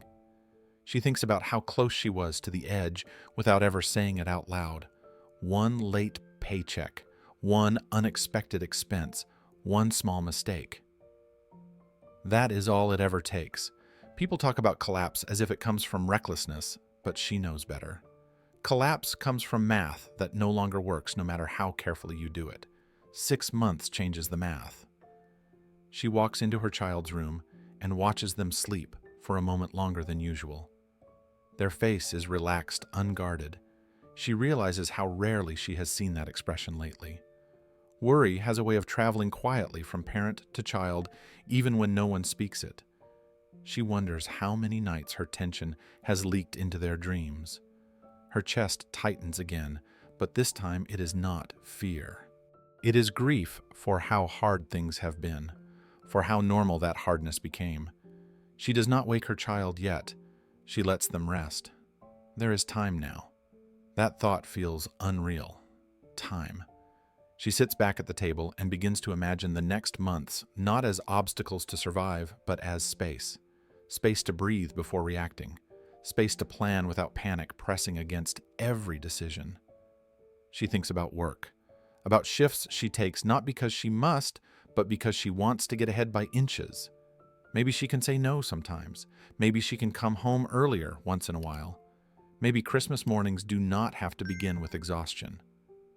She realizes then why this matters more than any gift she could have placed under a tree. Toys break, clothes wear out, but fear, once relieved, gives back something permanent. It gives back presence. She understands now why whoever did this chose anonymity. Gratitude would have weighed this down. Obligation would have tangled it. This way, the help stands on its own, clean and steady, like a foundation. She presses her palm flat against the table and closes her eyes. Not to pray, not to wish, just to feel the moment fully without rushing past it. Later, when her child wakes, she will smile more easily. She will make breakfast without watching the clock. She will carry herself differently, not because life is suddenly easy, but because it is no longer impossible. 6 months will pass, she knows that, but 6 months of breathing room can change the direction of a life. And somewhere, without ever needing to hear thanks, Keanu Reeves has given her the rarest thing of all, not money, time. The weeks that follow Christmas move quietly without announcements or sudden transformations. Life does not turn cinematic overnight. The woman still wakes early. She still packs lunches. She still rides the bus through cold mornings and crowded evenings. But something subtle has shifted beneath the routine. The panic that once lived just under her ribs has loosened its grip. Decisions no longer feel like traps. They feel like choices. One afternoon, a message arrives on her phone from a number she does not recognize. It is brief, respectful. It asks if she would be open to an interview for a custodial position at a smaller office building across town. Regular hours, benefits, fewer nights. The message does not promise anything. It does not explain how her name was found. It simply opens a door. Her first instinct is doubt. She reads the message twice, then sets the phone down. Opportunities like this have a way of dissolving when examined too closely. She has learned not to hope too quickly, but the wording feels different. There is no pressure, no urgency, just information. She replies later that evening. Yes, she would be open to learning more. The interview is scheduled for the following week. She prepares the way she always does, carefully, thoroughly. She reviews her work history, presses. Her uniform gathers references she has earned through years of consistency rather than charm. No one coaches her. No one speaks on her behalf. She does not need that. What she needs is the chance to be seen clearly. The building is quieter than them all, smaller, less chaotic. The interview room is modest, the questions direct. They ask about reliability, about attention to detail, about whether she prefers working alone or as part of a small team. She answers honestly. She does not oversell herself. She does not downplay her experience either. When they ask how she heard about the position, she pauses. "Someone passed my name along," she says. It is the truth without the parts she does not know. The interviewer nods. "That happens sometimes," they reply. There is no dramatic moment, no handshake that signals destiny, just a conversation that feels balanced, professional, respectful. A few days later, another message arrives. The position is hers if she wants it. She sits at her kitchen table when she reads it, the same place where fear once lived in stacks of unopened mail. She reads the details slowly. Set hours, predictable schedule, pay that does not require overtime just to survive. She feels something unfamiliar rise in her chest. Choice. she accepts. What she does not know and may never know is how little Keanu did to make this possible. He did not demand favors. He did not recommend her as an exception. He simply asked a question in the right place. He removed a barrier she could not see. After that, the work was hers. That is the kind of help he believes in. Not lifting someone above others, not bypassing effort, but clearing a path that was blocked by nothing more than invisibility. She earns her place. Every hour, every task, every quiet moment of reliability. And as she settles into the new routine, she feels something return that she did not realize she had lost: pride. The new job changes the shape of her days before it changes anything else. She wakes up at the same early hour, but now she knows when she will be home. She knows when dinner will happen. She knows she will not be called in unexpectedly or asked to stay late without notice. Predictability, she learns, is its own kind of mercy. Her children notice the difference first. She is there more often in the evenings, not exhausted in the same way, present even when she is quiet. They ask fewer questions about schedules and more about school. The apartment feels warmer even when the heat stays the same. At work, she keeps her head down just as she always has. She cleans thoroughly. She respects the space. She shows up early. She leaves things better than she found them. Slowly, people begin to notice, not in a loud way, in the way that matters. Trust forms. Responsibility follows. No one treats her like a charity case. No one hints that she owes anyone anything. She is simply another employee doing her job well. That matters more to her than any praise ever could.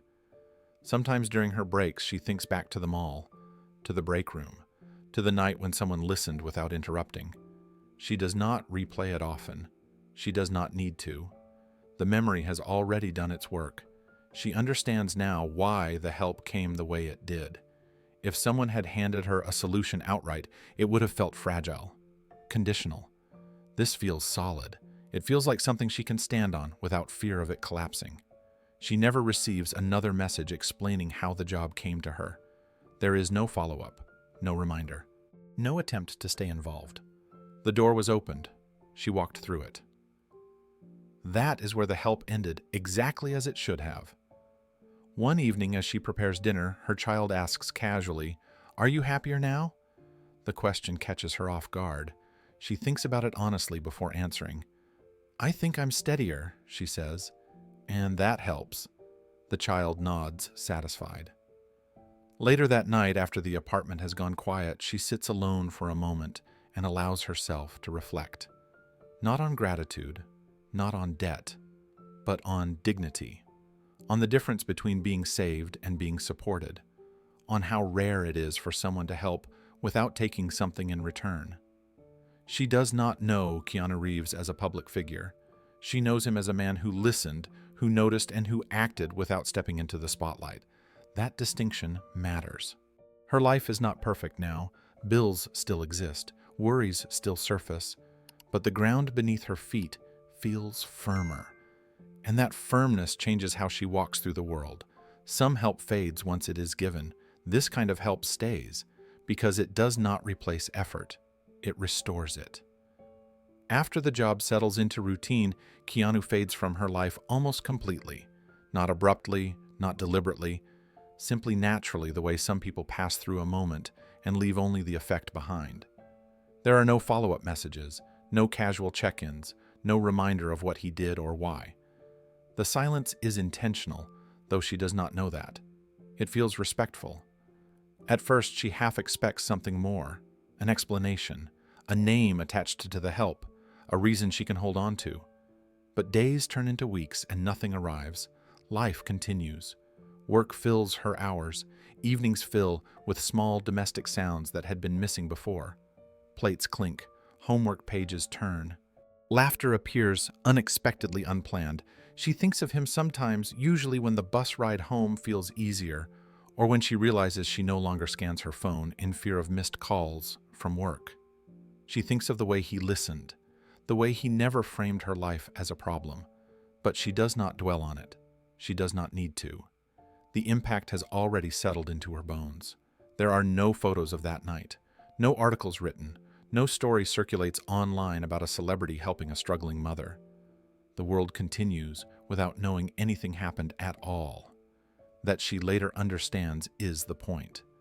Keanu never wanted the moment to become something she had to carry publicly. Gratitude can become a burden when it is put on display. He understood that long before she ever needed to. He understood that her dignity mattered more than recognition. At work, her name is spoken more often now, but only in the way names are spoken when someone is dependable, someone people trust. No one knows her history, no one needs to. She is not introduced as a success story. She is simply there doing her job, earning her place every day. Sometimes coworkers ask how she managed the transition so smoothly. She shrugs and says it worked out. That answer feels honest enough.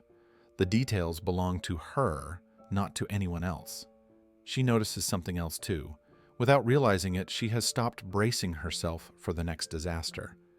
That posture, that constant internal readiness for collapse has softened. It does not disappear entirely. It probably never will. But it no longer dictates her every thought. Keanu, somewhere else in the city, moves on as he always does. He does not think of what he did as a story. He thinks of it as a moment where attention became action. Once that action was complete, the moment ended. That is how he prefers it. He attends events, he keeps his schedule. He walks through crowds that still do not quite know what to make of him. If anyone were to ask him about Christmas that year, he would likely mention nothing unusual at all, because for him, the most meaningful things rarely feel extraordinary. The connection dissolves without ceremony. No loose ends, no lingering presence, just the quiet certainty that something necessary was done and then released. And because of that, the help remains pure. It belongs entirely to her life now unclaimed by anyone else. As the months pass, the woman grows into her steadiness. Not all at once, slowly, in the way confidence returns when it has been absent for too long. She begins to make plans that extend beyond the next paycheck. Small ones at first, a weekend activity, a school event she knows she can attend. These things once felt like luxuries. Now they feel possible. She never tells her children the full story. There is no need. What matters is that they feel the difference. They notice that she smiles more easily, that she listens without distraction, that she is no longer counting minutes when they speak. Children understand change long before they understand cause. Occasionally, she considers what she would say if she ever saw Keanu again. She imagines thanking him properly, explaining what his choices made possible, but the thought never settles into urgency. Gratitude, she realizes, does not always need an audience. Sometimes it lives quietly, shaping how you move through the world. She carries his example with her instead, the way he noticed without demanding, the way he acted without announcing. It changes how she sees others. She finds herself pausing more often, listening longer, acknowledging people whose work keeps things running but rarely gets recognized. She does not do it because of him. She does it because she understands now how much it matters. The absence of public credit protects the moment from distortion. It never becomes a story that grows larger than the people inside it. It never becomes proof of goodness or material for admiration. It remains what it always was, a private alignment of need and care. This prepares something in her, though she does not know it yet. It prepares her to receive the final gift not as charity, but as continuation, as something that fits seamlessly into her life rather than interrupting it. For Keanu, the lack of recognition is not humility as performance. It is preference. He has seen what happens when kindness becomes currency. It changes shape. It begins to serve the giver instead of the moment. He refuses that exchange quietly, consistently. There is something deeply human in leaving a situation better than you found it, and then stepping away without looking back. It requires trust. Trust that the help was enough. Trust that the person receiving it does not need supervision. Trust that dignity will do the rest. That trust is what makes the next moment possible. A final image that will not speak his name. A final act that will carry no signature. Just proof that some kindnesses are meant to disappear so that others can fully exist. And so, As the story moves toward its closing, the audience understands something clearly. This was never about recognition. It was about presence, timing, and the quiet decision to act without being seen. The kind of kindness that does not linger for applause, but stays. Christmas morning arrives quietly without urgency or demand. The apartment is still when the woman wakes, the pale winter light slipping through the thin curtains. For a moment, she lies there listening, orienting herself. There is no alarm pulling her into motion, no shift waiting, no immediate calculation pressing against her chest, just silence, soft and unfamiliar. She rises carefully and moves through the small apartment, mindful not to wake her children yet. The floor is cold beneath her feet. She pulls on a sweater and walks toward the door, intending only to check the mail to clear the small rituals of the morning before the day begins. Her hand rests on the doorknob for a second longer than necessary, as if some instinct tells her to slow down. When she opens the door, the world seems to pause. Just outside, in the narrow space of the hallway, stands a Christmas tree. It is not large. It does not crowd the space or announce itself loudly. It is modest, placed carefully, as if someone considered exactly how much room it should take without intruding. Small white lights glow softly along its branches, steady and warm against the cold morning air that slips in from outside. A few simple ornaments hang from the limbs, evenly spaced, thoughtful rather than abundant. There is no excess, no spectacle. There is no card, no note, no name. For a second, she does not breathe. The sight feels unreal, not because it is extravagant, but because it exists at all. Her mind searches automatically for explanation. A neighbor, a mistake, a delivery meant for someone else. But even as those thoughts surface, she knows. Understanding arrives not as a conclusion, but as a recognition, the kind that settles quietly without needing proof.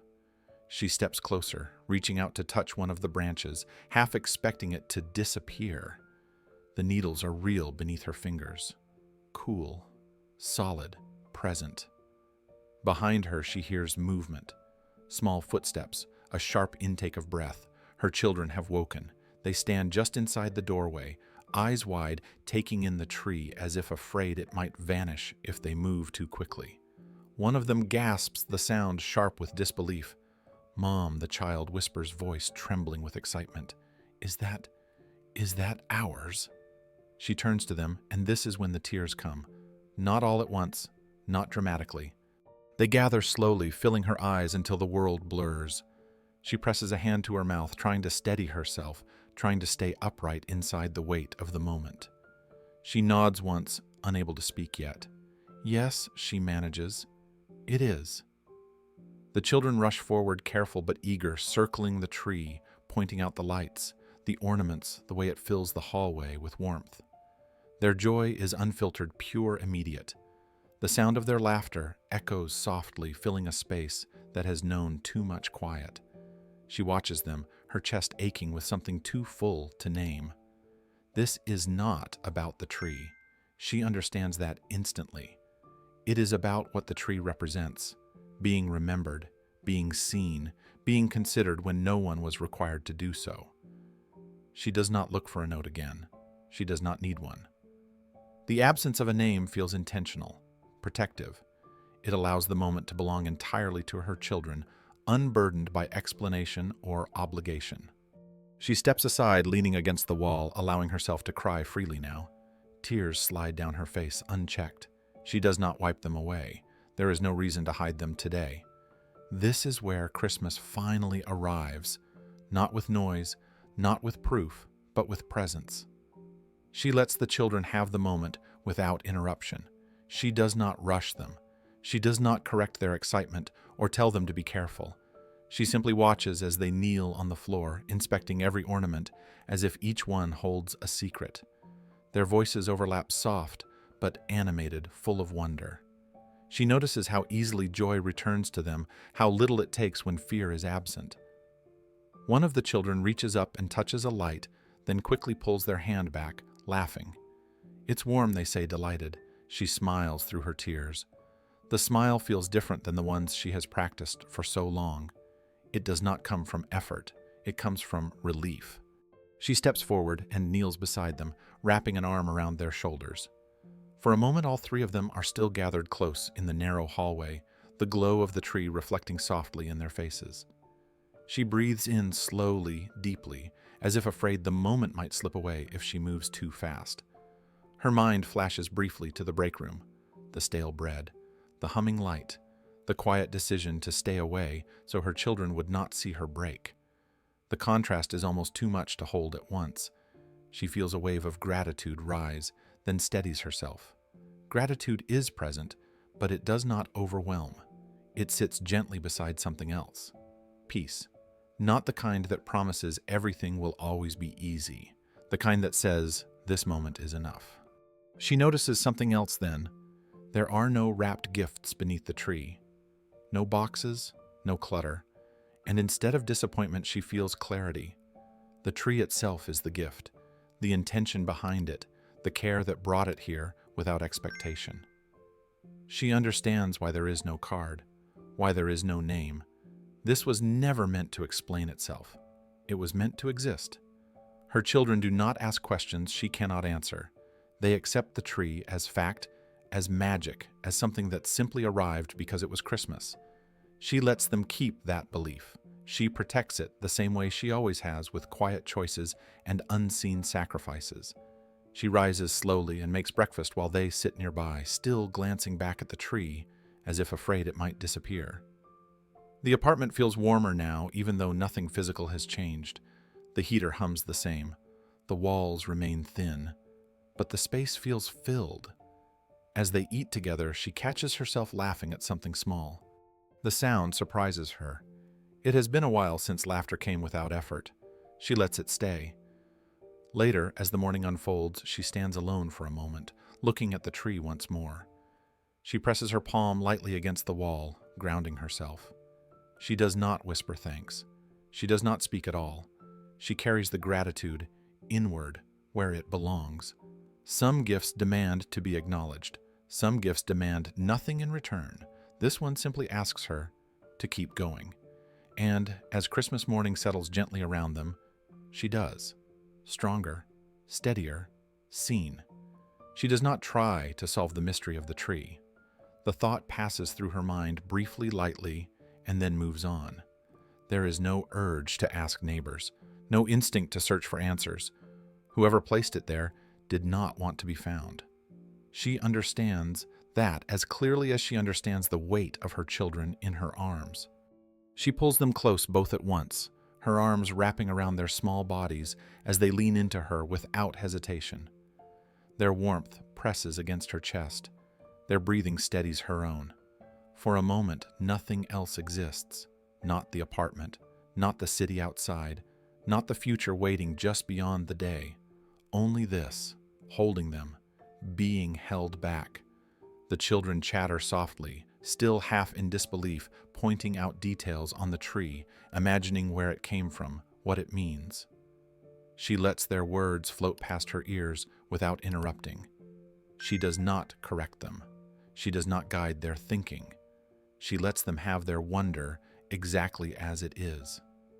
Her gaze drifts back to the tree, taking it in again, slowly. The simplicity stands out now more than ever. No excess, no attempt to impress. Just enough. Enough to change the shape of the room, enough to change the shape of the morning, enough to remind her that someone somewhere thought about them. She thinks of the break room without intending to. The memory rises quietly, uninvited, but welcome. The metal table, the fluorescent light, the stale bread folded carefully in paper, the choice she made to stay there instead of going home empty-handed. The contrast is sharp, but not painful. It feels complete, like two ends of the same story finally touching. That night, she felt small, not unimportant, but unseen, like a piece of the world that functioned quietly in the background, necessary, but unnoticed. This morning, standing in front of a simple Christmas tree placed just outside her door, she feels something different, remembered, valued, human. The feeling does not inflate her. It does not make her feel above anyone else. It simply returns something that had been slowly worn down by repetition and fatigue. It returns the sense that effort matters even when it is quiet, that endurance does not go unnoticed forever. She rests her chin lightly on her child's head and closes her eyes for a second. Tears come again, slower now, gentler. They slide down her face without urgency. She does not wipe them away.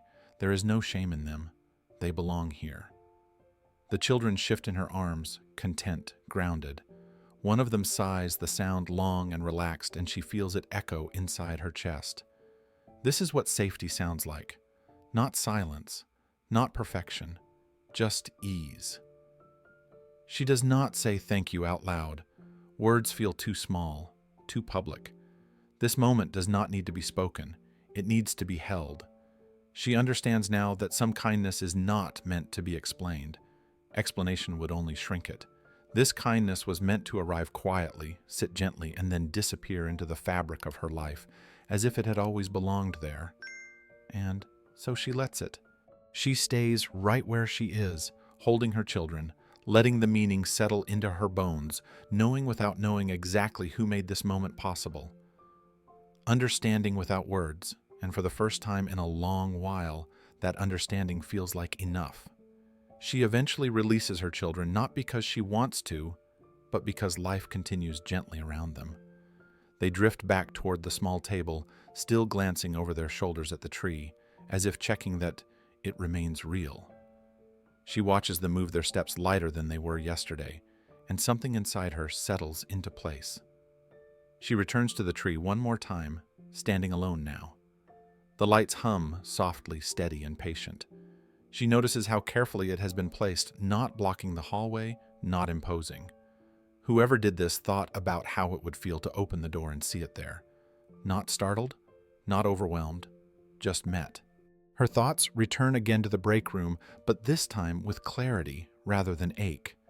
She remembers the quiet resignation of that moment, the way she folded the bread, the way she chose to stay invisible rather than let her children see her fall apart.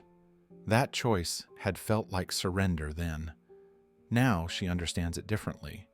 It was not surrender. It was love doing the only thing it could do with what it had. The tree does not erase that night. It does not pretend the struggle never existed. Instead, it acknowledges it. It completes it. The stale bread and the glowing lights belong to the same life. One does not cancel the other. Together, they tell the truth of who she is. She realizes that what moves her most is not the generosity itself, but the restraint behind it. No one demanded recognition. No one asked her to perform gratitude. No one placed her in a story that belonged to them. She was allowed to remain herself uninterrupted. That is rare. She carries that understanding with her as the morning continues.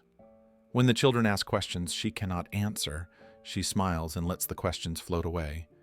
Mystery, she has learned, can be a kindness too. It allows joy to exist without explanation. Later, as the light outside grows stronger, she sits quietly on the couch and watches her children play near the tree. Their laughter rises and falls natural and unforced. She notices how easily they accept the moment, how quickly they move from surprise to delight to simple presence. Children know instinctively when something is safe. She places a hand over her heart, grounding herself in the reality of it all. This is not a miracle in the way people usually mean. It does not break the laws of the world. It works within them. It respects them. Someone saw her. Someone remembered. Someone chose care over credit. She does not need to know anything more than that. As the morning drifts on, the tree remains where it is, quietly glowing, asking nothing. And she carries its meaning with her, not as a debt, but as confirmation. Confirmation that quiet effort matters, that dignity survives even long winters, that being human is enough to be noticed. The loop is closed now, from the break room to the doorway, from stale bread to soft light, from invisibility to presence.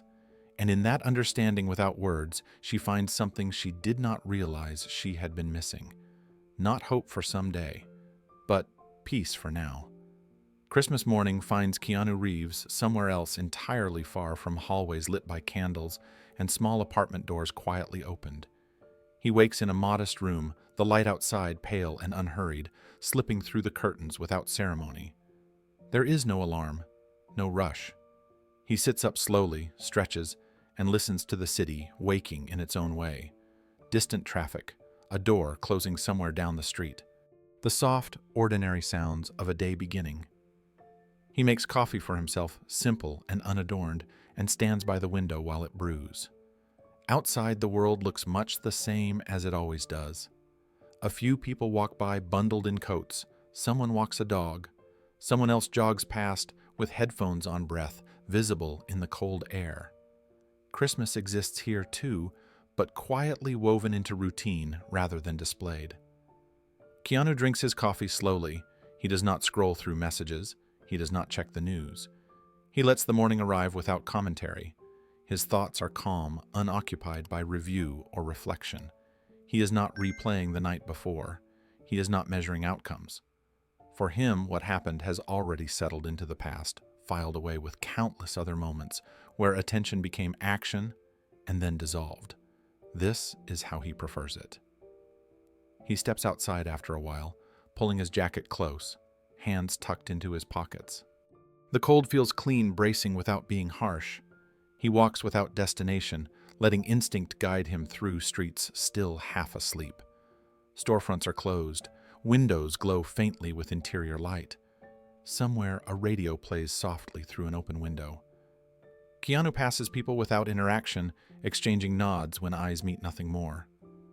There is ease in anonymity, comfort in being just another figure moving through the city. No one stops him. No one asks questions. He blends in as naturally as breathing. As he walks, there is no sense of accomplishment in his posture. No quiet pride, not even satisfaction in the way most people understand it. What he carries instead is equilibrium, the feeling that comes from acting in accordance with who you are, not who you are expected to be. He does not think of kindness as a decision made once. It is not something that requires a dramatic pause or internal debate. It is something practiced daily in small ways often unnoticed. Holding a door, listening longer than necessary, remembering a face, acting when action feels aligned, then letting go. This morning is no different from any other in that regard. He stops briefly at a corner cafe, not the one from the mall, but a quiet neighborhood place that opens early. He orders simply, exchanges a few words with the person behind the counter, waits patiently. There is nothing remarkable about the interaction, and that is exactly the point. Life for him is not divided into moments of meaning and moments of waiting. Meaning lives in the waiting too. As he steps back outside, coffee warming his hands, he looks up at the pale sky and exhales slowly. There is peace in not carrying the weight of what you have done, in trusting that care does not need to be revisited to remain real. Somewhere across the city, a small Christmas tree glows softly in a hallway. Keanu does not know that, and he does not need to. The morning unfolds gently as Keanu continues his walk. He takes familiar routes without thinking about them, the kind that settle into the body over time. His pace is unhurried. He pauses at a crosswalk longer than necessary, watching the light change, watching people cross with coffee cups and bundled scarves. There is something grounding about shared movement, about existing briefly in the same rhythm as strangers. He thinks about nothing in particular. His mind is quiet, not empty, but at rest. There is no urge to check whether his actions mattered, no need to confirm outcomes. He trusts the process the same way he trusts his breath. In, out, continue. Kindness to him has never been a transaction. It does not accumulate interest. It does not ask to be revisited or validated. Once given, it belongs entirely to the moment and the person who received it. Carrying it afterward would only change its shape. He stops by a small park and sits on a bench dusted lightly with frost. The grass is pale. The trees are bare. A few birds hop near the edge of the path unbothered by his presence. He watches them for a while, hands resting loosely in his lap. The simplicity of the scene feels complete. This is the rhythm he lives by. Notice, act, release. It is why his life appears quiet from the outside, even though it is filled with movement. Why moments of impact rarely leave a trail behind him. He has learned that staying does not always mean lingering. Sometimes staying means leaving the right way. As the sun climbs a little higher, warmth begins to reach the bench. Keanu tilts his face toward it briefly, eyes closed. He breathes in and out, steady, present. There is no performance here, no audience, just a man allowing the day to arrive as it is. Eventually he stands and continues on heading back toward his place. The streets are busier now, more people out, more noise. Christmas resumes its volume as the day progresses. He moves through it without resistance, without attachment. If someone were to ask him later how he spent Christmas morning, he might say he went for a walk, that he had coffee, that it was quiet. He would not be lying. He would simply be telling the truth that matters to him. Because the truth is not in what he did. It is in how he lives. Kindness for Keanu Reeves is not a chapter. It is not a story he tells himself or others. It is a habit formed long ago, reinforced through repetition, practiced without expectation. It does not require reflection to remain real. It simply continues. And somewhere else, in a small apartment warmed by soft lights and laughter, the effects of that habit are unfolding without his knowledge. That, to him, is exactly how it should be. Christmas often arrives wrapped in noise, in bright lights that compete for attention, in lists that grow longer the closer the day comes, in pressure to prove something through what is bought, displayed, or shared. For many people, the season becomes a performance, measured in photos, receipts, and expectations that leave little room to breathe. But this Christmas tells a quieter truth. It reminds us that the heart of the season is not found in what is given loudly, but in what is noticed quietly. Not in the size of a gift, but in the care behind it. Not in how many people are watching, but in whether someone feels seen. A cleaning woman eating stale bread in a break room did not need a miracle. She needed acknowledgement. She needed time. She needed dignity, preserved, not replaced. What changed her Christmas was not extravagance, but intention. Someone saw her without turning her into a story. Someone helped without asking to be remembered. Keanu Reeves stands in this story not as a hero on a stage, but as a symbol of something far more attainable. He does not arrive with speeches or solutions. He listens. He notices. He acts when action aligns with care. And then he steps away, trusting that kindness does not need supervision to remain meaningful. That is the kind of Christmas that lasts, a Christmas where compassion replaces noise, where restraint carries more weight than display, where help is shaped to protect dignity instead of satisfying pride. Somewhere in the world right now, there is someone cleaning up after celebrations they will never attend. Someone working late so their children can wake up to something resembling normal. Someone sitting quietly choosing absence so they do not have to explain disappointment. These people are everywhere. They are essential, and they are often unseen. This story does not ask us to fix every problem or rescue every life. It asks something simpler and far more difficult. It asks us to notice, to pause long enough to see who is carrying more than they show, to listen without planning what to say next, to help in ways that do not require applause. Because Christmas does not belong to the loudest voices. It belongs to the moments where humanity meets humanity without performance. The woman in this story did not need to know a name. She needed to know she mattered. Her children did not need piles of gifts. They needed warmth, presence, and the quiet assurance that someone remembered them. And Keanu did not need to stay. He did not need to explain. He did not need to be thanked. He simply lived in alignment with his values and let the rest go. That is what makes the message powerful. Kindness is not an event reserved for special occasions. It is a habit practiced when no one is watching. It is a choice made without certainty of recognition. As Christmas fades and the year moves on, the lights will come down. The decorations will be stored away. But the question this story leaves behind does not fade so easily. Who do we notice when the noise dies down? Who do we help without needing to be seen doing it? What kind of Christmas do we carry into the rest of the year? Because sometimes the greatest gift we can give has nothing to do with what we buy. It has everything to do with who we choose to see. This is not a story about wealth, fame, or extraordinary power. It is a story about proximity, about what happens when one human being stands close enough to another to truly see them. That closeness is rare, not because it is difficult, but because it requires attention in a world trained to rush past it. Christmas has a way of revealing contrasts: warmth and cold, abundance and scarcity, celebration and quiet endurance. For some, the season is filled with noise and light. For others, it is survived in silence. This story asks us to hold both truths at the same time without turning away from either. The woman at the center of this story did not ask to be rescued. She did not demand help. She showed up every day, did her work, and carried her love quietly. What changed her life was not someone stepping in loudly, but someone stepping in carefully. Someone who understood that dignity is fragile and must be protected, not replaced.